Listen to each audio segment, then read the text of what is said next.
Buying a telescope for a kid is tricky. You don't want a cheap plastic toy that breaks in a week, but you also don't need a complicated $1,000 setup. I went ahead and bought 5 of the most popular options to see which one is actually the best telescope for kids. I tested them on the moon and some stars, and honestly the difference in quality was huge. Let's see which one is worth your money. Product number 1, NASA Lunar Telescope. First, I checked out the NASA Lunar Telescope. Right out of the box, the branding looks awesome. Kids love that official NASA logo and it gets them excited immediately. It feels sturdy enough for a starter scope, but it is definitely entry-level. Setting it up took maybe 5 minutes. Since it uses a tabletop tripod, I had to find a sturdy table outside to set it on, which was a bit limiting compared to full-size tripods. But once I got it lined up, the view was surprisingly sharp. The finder scope helped a lot with aiming, which is usually the hardest part for beginners. It's got 90x magnification, which is decent for lunar viewing. If you're buying for a younger child who just wants to see craters on the moon without a complicated setup, this is a solid, affordable starting point. It's simple, it works, and it looks cool. Product number 2, Toyerbee 17 First Model. Moving on to the Toyerbee 17. Immediately, I noticed the objective lens is quite a bit larger here. That 17 aperture lets in a lot more light than smaller models, meaning the image was much brighter when I looked at the night sky. The coolest part about this package is the smartphone adapter and wireless remote. I hooked my phone up to the eyepiece, and instead of squinting, I could see the moon right on my screen. It took a little fiddling to get the phone aligned perfectly, but once I did, taking photos to share with friends was a breeze. It comes with a 3x Barlow lens that triples the magnification up to 150x.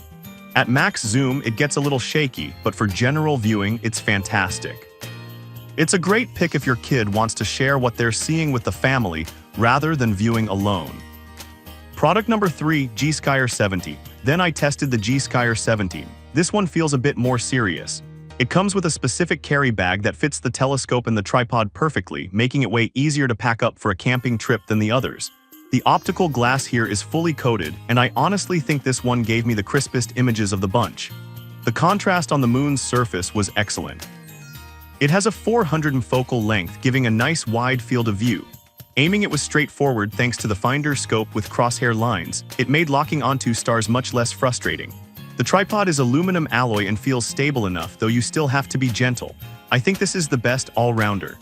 If you want something that balances portability with genuinely good optics for a beginner, I'd grab this one.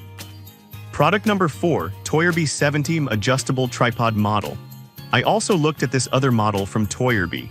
It's very similar in specs to the previous one with that same bright 17 aperture, but the standout feature here for me was the adjustable tripod. It goes from about 14 inches all the way up to 40 inches.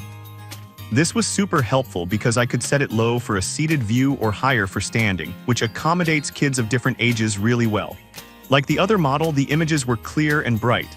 It also comes with the phone adapter and remote, so you aren't missing out on the photography aspect. I found the setup just as easy, everything screws together without tools.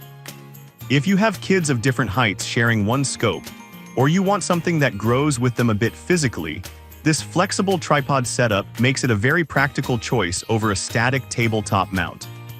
Product number 5, EACONN 80. Finally, I got my hands on the EACONN 80. This one is the beast of the group. That extra 10 min aperture size might not sound like much, but in astronomy, aperture is everything. When I looked through this, the image was noticeably brighter than the 70 models because it captures way more light. It has a 600 focal length, so it's a bit longer physically. The positioning gimbal with the scale is a nice touch. It feels a bit more technical and helps you track objects smoothly across the sky. It comes with a backpack rather than just a bag, which I found really comfortable for carrying it around. The phone adapter is customized with specific slots for the eyepieces, which actually made it easier to use than the clamps on the others.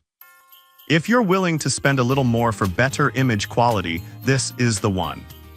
So there you have it.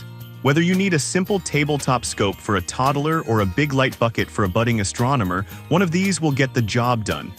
I've dropped links to all of them in the description below so you can check the current prices. Thanks for watching and happy stargazing.